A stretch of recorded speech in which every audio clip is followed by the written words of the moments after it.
लेकिन लोकसभा में जाएगा कैसा, हिंदी भाषा नहीं बात करेगा तो क्या से बात करेगा। लेकिन जब उस लोग का कैंडिडेट उधर डीसी ऑफिस में नॉमिनेशन फाइल करने गया, बोलता है we are not against Hindi, हम लोग हिंदी का अगेंस्ट नहीं है। तो हम लोग जनता लोग पूछने मांगता है वीपीपी पार्टी को, क्यों प्रेसिडेंट अलग बात कर रहा है, कैंडिडेट अलग बात कर रहा है, क्यों एक साथ नहीं है? क्योंकि वो डिक्टेटर पार्टी है। डिक्टेटर पार्टी आप लोग मालूम है, उन लोग का 4 एमएलए है, लेकिन सब तीनों एमएलए मुख बंद, खाली प्रेसिडेंट सब पूरा मेघालय में घूम रहा है।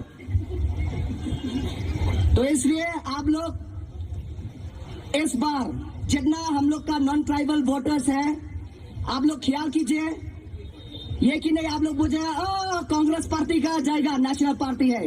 आप लोग तो मालूम है कांग्रेस पार्टी का जहाज खाली मेघालय में नहीं डूबा, पूरा भारत में डूब गया। बात पूरा भारत में डूब गया कांग्रेस का जहाज। इसलिए आप लोग गलती मत कीजिए, एनडीए गवर्नमेंट सरकार बनाएगा इस बार दिल्ली में, और हम लोग का एनपीपी गठबंधन में होगा। और अगर एम्प्रीन मैडम को सही बहुमत से बड़ा मार्जिन से जिताएगा, वो कैबिनेट यूनियन कैबिनेट मिनिस्टर भी बनेगा उधर में दिल्ली में।